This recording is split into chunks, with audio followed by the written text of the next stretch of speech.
Hello friends, എല്ലാവർക്കും എൻ്റെ YouTube ചാനലിലേക്ക് സ്വാഗതം. ഇന്ന് നമ്മൾ കുറുമ്പുല്ലും കൊണ്ട് ഈ കുഞ്ഞു പിള്ളേർക്ക് കൊടുക്കില്ല റാഗി, ഞങ്ങളൊക്കെ ഇവിടെ കുറുമ്പുല്ലെന്നാണ് പറയുന്നത്. അതുകൊണ്ട് വലിയ ആൾക്കാർക്കൊക്കെ കഴിക്കാനുള്ള സാധനങ്ങളൊക്കെ ഉണ്ടാക്കുന്നത്. ഞാൻ എന്നാ പറഞ്ഞാലും മാസത്തിൽ ഒരിക്കലെങ്കിലും ഇങ്ങനെ ഈ കുറുമ്പുല്ലും കൊണ്ട് എന്തെങ്കിലും ഒരു ഭക്ഷണം ഇവിടെ ഉണ്ടാക്കുവേ, എന്തെങ്കിലും സാധനങ്ങൾ. നമ്മളൊക്കെ ഉണ്ടല്ലോ ശരിക്കും പറഞ്ഞു കഴിഞ്ഞാൽ ഈ കുഞ്ഞു പിള്ളേർ കഴിഞ്ഞാൽ പിന്നെ ഇതങ്ങനെ ഉപയോഗിക്കാറില്ലല്ലോ. പക്ഷേ ഇത് നമ്മൾ കഴിക്കേണ്ട സാധനമാണ്. ഇന്നിപ്പം മഴയൊക്കെ അല്ലേ, അപ്പോൾ ഞാൻ രാവിലെ വെള്ളത്തിലിട്ടിട്ട് ഇതിപ്പോൾ വൈകുന്നേരം അരച്ചെടുക്കുക കേട്ടോ. ഇത് നമ്മൾ കുതിർത്ത് വെക്കണേ, നല്ലപോലെ കുറേ പ്രാവശ്യം കഴുകിയിട്ട് കുതിർത്ത് മിക്സിയിലിട്ടൊന്ന് അരച്ചെടുക്കണം എന്ന് പറഞ്ഞു. എന്നിട്ട് അത് അരിച്ചെടുത്തിട്ട് അതിൻ്റെ എന്നാ അതിൻ്റെ പുറത്തെ തൊലികളെല്ലാം പോകുന്ന പോലെ എല്ലാവർക്കും അറിയാം. നമ്മൾ പിള്ളേർക്ക് കൊടുക്കാത്ത ഒരു മനുഷ്യർ പോലും കാണുകയില്ല. പക്ഷേ പിള്ളേരുടെ പ്രായം കഴിയുമ്പോൾ, കുഞ്ഞുവാവകളുടെ പ്രായം കഴിയുമ്പോൾ ഇത് ഉപയോഗിക്കുകയില്ല. പക്ഷേ അത് നമ്മൾ ഉപയോഗിക്കണം. ഇതിപ്പോൾ ഞാൻ ജ്യൂസായിട്ട് കഴിക്കാനായിട്ട് എടുക്കുന്നത്. ജ്യൂസ് എന്ന് പറഞ്ഞാൽ ഈ നമ്മൾ കുടിക്കുന്ന വെള്ളമില്ലേ, അതുപോലെ നമ്മൾ കുടിക്കുക. ഈ മഴയൊക്കെ പെയ്തിരിക്കുമ്പോൾ നല്ല ഫുഡായത് എന്ന് വെച്ചാൽ ക്ഷീണം ഉണ്ടാകത്തില്ല, പ്രതിരോധ ശക്തി കിട്ടും, അങ്ങനെ കുറേ ഗുണങ്ങളുണ്ട്. രക്തക്കുറവ് ഉണ്ടാകുകയില്ല. കുറേ പ്രാവശ്യം അരിച്ച് അതിൻ്റെ ആ തരിപ്പൊക്കെ കളയണേ, കുറേ പ്രാവശ്യം അരിക്കണം. പിന്നെ ഇപ്പം നമ്മൾ എന്തോരം വെള്ളമാണോ ചേർക്കാൻ ഉദ്ദേശിക്കുന്നത് അത്രയും വെള്ളം ചേർത്തേക്കണം. പിന്നെ പനങ്കൽക്കണ്ടം ഇതിൻ്റെ അകത്ത് ഇടാം, ശർക്കര ഇടാം. അങ്ങനെ നമുക്ക് ഇഷ്ടമുള്ള മധുരം കിട്ടാൻ വേണ്ടിയിട്ട് എന്നാണ് വേണ്ടത് അത് ഇട്ടാൽ മതിയേ. ഇതിപ്പോൾ എനിക്ക് കൽക്കണ്ടം തീർന്നു വേണ്ടി ശർക്കര ഇടണേ. ഇന്നിപ്പം നമ്മൾ മഴയല്ലേ ഇന്ന് പിള്ളേർക്ക് അവധിയാണ്, തിങ്കളാഴ്ചയല്ലേ. എന്നിട്ട് നമ്മളത് നല്ലപോലെ അരിച്ച് എന്തോരം വെള്ളമാണോ ആവശ്യം അതുപോലെ കുടിക്കാവുന്ന പോലെ ഗ്ലാസ്സിലൊഴിച്ച് കുടിക്കാവുന്ന പോലെ ഉണ്ടാക്കുന്നത്. ഇന്ന് പക്ഷേ 4 മണിയൊക്കെ ആകുമ്പോഴത്തേനും ഉണ്ടാക്കിയെടുക്കുന്നതുകൊണ്ട് ഞാൻ ഇച്ചിരൂടെ ഒന്ന് എന്നാ പറയുക, ഇന്ന് നിറയുന്ന പോലെയുള്ള രീതിയിലാണ് എടുക്കുന്നത്. കുടിക്കാനും ഉണ്ട്. അപ്പം നല്ലപോലെ ഇത് ഇളക്കി, ഇത് തിളച്ച് വരുമ്പോൾ തന്നെ ഇതിൻ്റെ കളറ് മാറാൻ തുടങ്ങുമല്ലോ. നമുക്ക് ആവശ്യമുള്ള വെള്ളമൊക്കെ ഒഴിച്ച് ഇളക്കി ഇത് ശരിയായി ഒന്ന് നല്ലപോലെ തിള വന്ന് കഴിയുമ്പോഴത്തേനും നമുക്ക് ഇളക്കി ഇരിക്കണം, അതിൽ അടുക്കി പിടിക്കുമോ. എല്ലാവർക്കും അറിയാം ഉണ്ടാക്കാൻ. എന്നിട്ട് അതിനകത്തോട്ട് ശർക്കര ഇട്ട് കൊടുക്കാം. ശർക്കരയെല്ലാം ഇട്ട് ഇത് സെറ്റായി എല്ലാം റെഡിയായി കഴിഞ്ഞ് കഴിയുമ്പോൾ നമ്മളത് സെർവ് ചെയ്ത് കഴിയുമ്പോഴത്തേനും നമ്മൾ അവൽ ചേർക്കുന്നുണ്ട് ഇതിൻ്റെ അകത്ത്.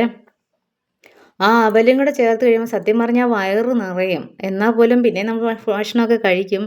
ഇവിടെ ഞാൻ പിള്ളേർക്ക്, എൻ്റെ ഇളയ മോന് ആനന്ദ് ഒരിക്കലും എന്ന് പറഞ്ഞാൽ അവൻ വെജിറ്റബിൾ ഒന്നും കഴിക്കുകയില്ല, പല സാധനങ്ങളും കഴിക്കുകയില്ല. പിന്നെ നിസ്സാര പലഹാരങ്ങളൊക്കെ ആണെങ്കിലും നമ്മൾ ഉണ്ടാക്കുന്ന സാധനമൊക്കെ നിസ്സാര സാധനങ്ങളെ കഴിക്കത്തുള്ളേ. അപ്പോൾ ഞാൻ അവൻ്റെ ആരോഗ്യം പരിപാലിക്കാൻ വേണ്ടി ഇങ്ങനത്തെ ഓരോ പരിപാടികളൊക്കെ എന്നും ചെയ്തുകൊണ്ടിരിക്കുന്നത്.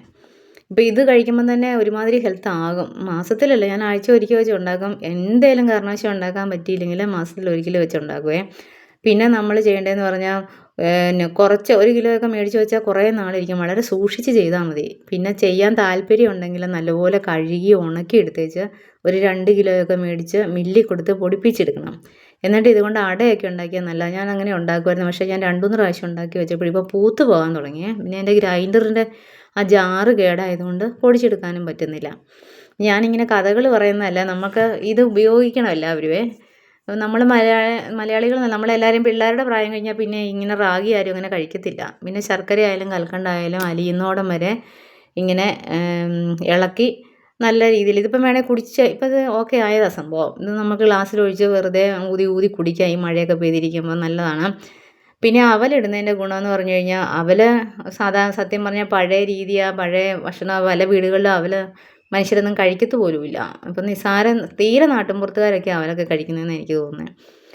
പിന്നെ അവലിൻ്റെ ഗുണങ്ങൾ അറിയത്തില്ലാഞ്ഞിട്ടാണോ എന്നാണാവോ, പിന്നെ എല്ലിനും പല്ലിനും ഒക്കെ ആരോഗ്യത്തിനൊക്കെ ഒത്തിരി നല്ല. കുടലിലെ മാലിന്യങ്ങൾ തള്ളിക്കളയുന്നത് കണ്ടോ, നല്ല ലൂസായിട്ടാണ് ഞാൻ ഉണ്ടാക്കിയിരുന്നത്. പിന്നെ ഈ അവലുണ്ടല്ലോ നമുക്ക് സ്ട്രോക്ക് വരാതിരിക്കാനും ക്യാൻസർ വരാതിരിക്കാനും ഒക്കെ ഒത്തിരി ഫൈബർ ഉള്ളതുകൊണ്ട് എല്ലാ രോഗങ്ങൾക്കും നല്ല. ഈ കുടലിലെ മാലിന്യങ്ങളെല്ലാം തള്ളിപ്പോകും, കുടലിൻ്റെ ആരോഗ്യത്തിന് നല്ലതാണ്. ബ്രസ്റ്റ് ക്യാൻസറൊക്കെ വരാതിരിക്കാനൊക്കെ ഇത് നമ്മളോർക്കും അവൽ ഇന്ന് എങ്ങനെയാണ് ബ്രസ്റ്റ് ക്യാൻസർ വരാതിരിക്കുന്നതെന്ന്. പക്ഷേ നമ്മൾ അതിനെക്കുറിച്ച് നല്ലപോലെ പഠിക്കണം. നമ്മൾ ഒരു യൂട്യൂബിലൊക്കെ ഇഷ്ടംമാതിരി വീഡിയോ കിടപ്പുണ്ടല്ലോ, ഒന്ന് എടുത്ത് കണ്ടു നോക്കിയാൽ നമ്മൾ പഠിച്ചിട്ടുള്ള കാര്യങ്ങൾ ഓർത്ത് നോക്കിയാലും മതി. വെറുതെ സാധാരണ അവലെടുത്ത് അതിൻ്റെ മേലെ ഇങ്ങനെ ഇട്ട് കൊടുക്കണം. എന്നിട്ട് അത് നല്ല ചൂടുണ്ടേ. അപ്പം എന്നിട്ട് അന്ന് പതുക്കെ ഒന്ന് ഇളക്കി കൊടുക്കുമ്പോഴത്തേനും ഈ ജ്യൂസ് ഈ അവലിനെ അങ്ങോട്ട് വലിച്ചെടുക്കും.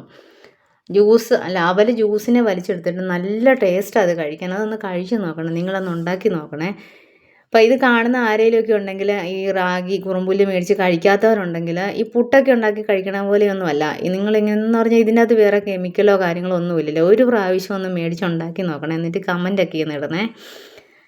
അപ്പം വളരെ ഹെൽത്തി ആയിട്ടുള്ള സാധനം നിങ്ങളൊന്ന് കഴിച്ച് നോക്കിയേച്ചാൽ അതിന് കമൻ്റായിട്ട് ഇട്ടേക്കണം. അപ്പം ഇത്രേ ഉള്ളൂ ഇന്നത്തെ വീഡിയോയെ. ഞാനിന്നിപ്പോൾ പെട്ടെന്നാക്കി എടുത്തതാണ്. അപ്പം എല്ലാവരും ലൈക്ക് ചെയ്യുകയും ഷെയർ ചെയ്യുകയും സബ്സ്ക്രൈബ് ചെയ്യുകയും കമൻറ്റ് ചെയ്യുകയൊക്കെ ചെയ്യണേ. ഇന്നിടാനിട്ട വീഡിയോ നാളെ ഇട്ടേക്കാം.